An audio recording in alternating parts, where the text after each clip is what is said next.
Welcome to Frogfoot Holler, y'all. I'm Michael, my nephew Colton, behind the camera today. And first off, I want to thank everybody that went over to Michael's, around Michael's barn and said words of encouragement to him.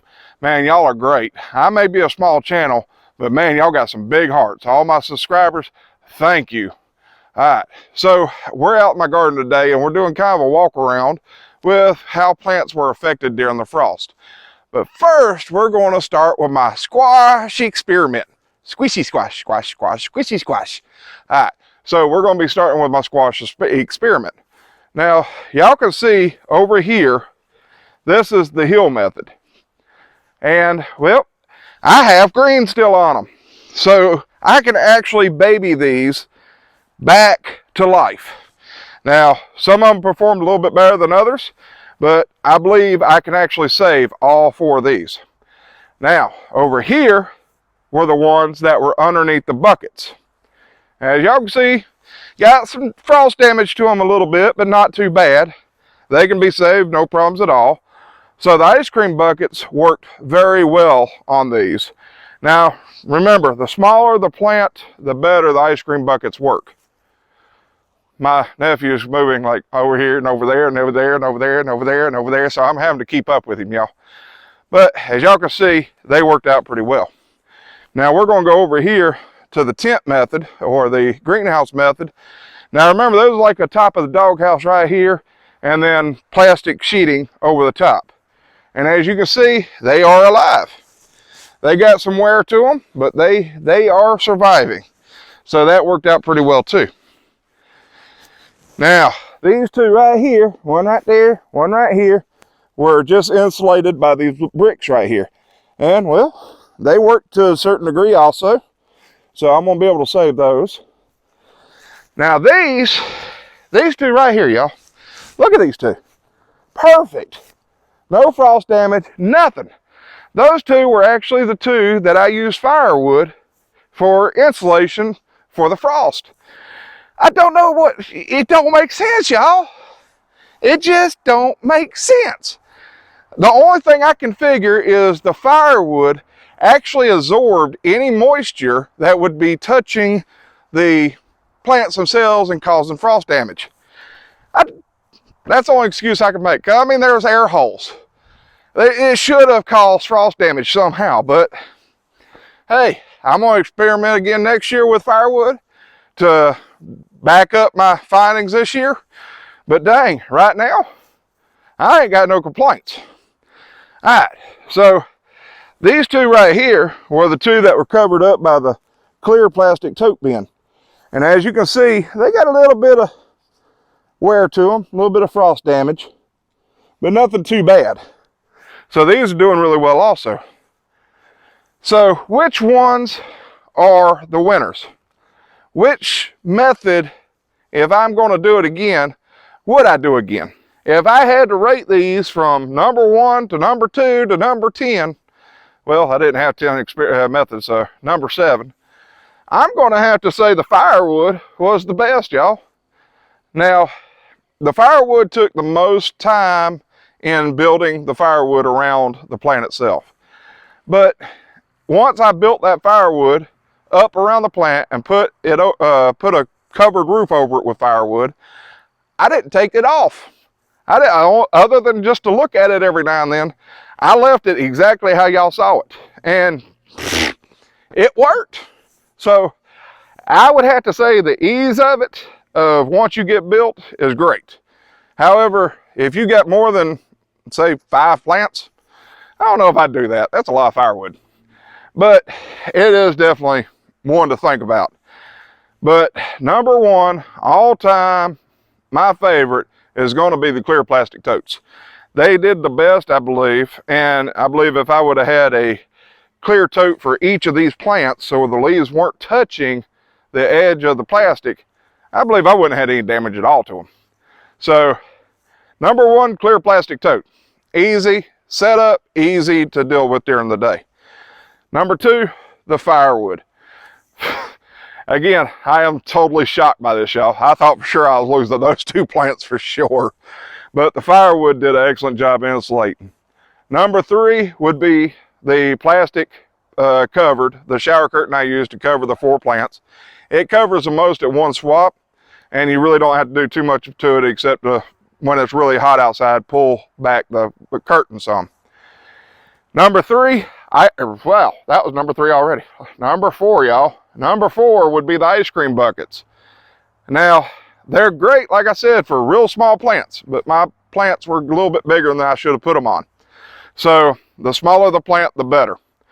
But I had to continually come out here and remove them because they were not completely clear, so they weren't getting all the sun that they could have. So they're my number 4. Number 5 is going to be the concrete brick. Concrete brick worked out really well, except for the fact that the plants, again, were too tall. So the higher up the plant leaves were up in the brick, the more frost damage I got. And number 6 would be the dirt mounds. The dirt mounds, well, they take a long time to prepare, and they don't do very well, at least with squash. Maybe some other plants, but not with squash. And, well, if you don't have anything else, that is one way to do it. And you can possibly make it survive that way. Now, number 7 is the pine straw. And I can't say yay or nay on that one, even though I do it quite often. And this is not the first time I screwed up with the pine straw method. But it takes a while to set up to get it nice and insulated. And then every day you got to come out here and put the pine straw on. And every morning you got to take the pine straw back off. And well, you can see, one time forgetting it gone, y'all. So the pine straw method, I'm not going to rank. But again, with the other methods, clear plastic totes and firewood, number 1 and number 2, y'all. Again, I'm still really shocked about the firewood. Now, let's go take a look at my potatoes.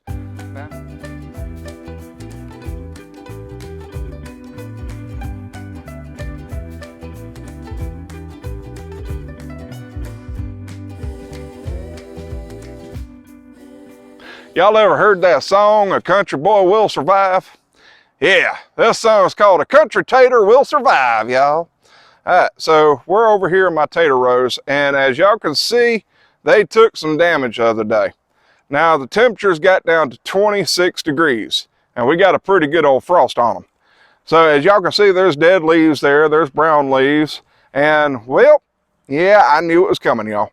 I knew I should have covered these, but I really wanted to see what kind of temperatures that my plants and my potatoes can take. And as I can see, I ain't going no lower than 26 degrees. But it is what it is. I learned something, and well, I hope you did too. Now see, I was willing to risk about 300 foot of tater rows to do this experiment. That was stupid. Now, I could have been a little bit smarter and covered everything except for like 1 row, but if you're gonna risk, go big, y'all. So, as y'all can see, these tater plants, they're still green. They will survive. Now, I'm gonna be adding some extra fertilizer to them when I re-hill them tomorrow, and I ain't gonna be doing a heavy dose of fertilizer, but I am gonna be putting fertilizer down. That way they can get that extra nutrients they really need to bring back their really lush greenness, y'all.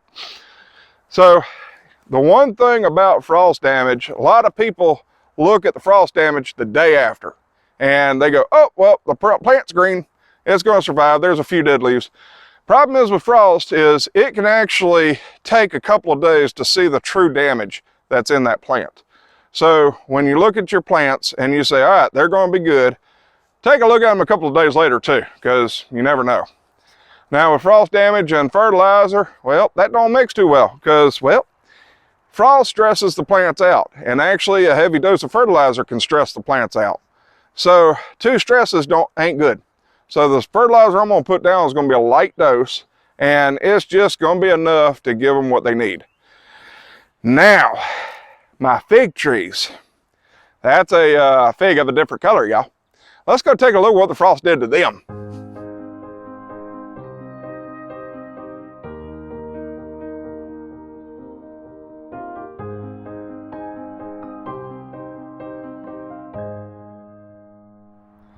All right, so as y'all just saw, those were my 3 fig trees.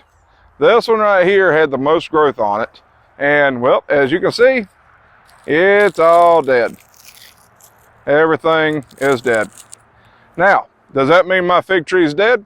No. It just means I'm glad there wasn't no fruit on there. Now these leaves will eventually dry completely up and fall off. And as you can see, they're doing a real good job of it right now. But they'll fall off and new growth will come back out. So that frost is bad, but at the same time, it don't kill, not all the time. So as bad as it was to have these leaves killed, it's going to come back, and it's going to come back just fine.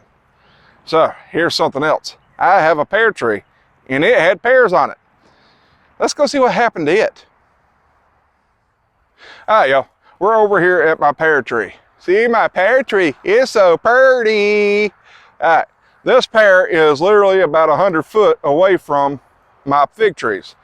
And well, the difference is it's green and my fig trees ain't. Reason being, pear trees put up with cold weather a lot better. Fig trees are a Mediterranean tree and they don't like the cold so much. So they take a little bit of babying. Now this thing right here was putting off pears. See right here? See the pears? I got 3 pears there. And I got 4 pears up here. See the pears? There's a pear. Here's a pear. Everywhere's a pear. All right, so I got the pears. And well, I lost about half of them in that frost. No big deal. That's going to happen. Now, these pears that are way up here, I'm going to be taking off anyway, because I don't want the weight of the pears to break the limb. I want this tree to get bigger before I allow it to bear full amount of fruit. However, these lower pears, I might leave on there. So let them grow. I want me a pear this year, y'all. So I might have to put 1 or 2 of them, leave them there. Now, my Natchez blackberries. These things are doing wonderful. They come through that frost really well, y'all. This frost did not touch these blackberries at all. As if y'all remember, I put these things in a couple of weeks ago. And, well, they were pretty much bare. Hardly any green on them. Definitely no flowers on them. And as y'all can see, I got flowers, I got green, and I got orange tags flowing in the wind. Eee. But they are doing really well, y'all. So we've come to the end of the video. And I know y'all, some of y'all just said, yay, end of the video. And well, I got work to do, and I know y'all got work to do. So I appreciate y'all stopping by and watching. And I hope that if you haven't subscribed, please subscribe and hit that like button for me, y'all. You know, the thing that looks like this right here, hit that button for me.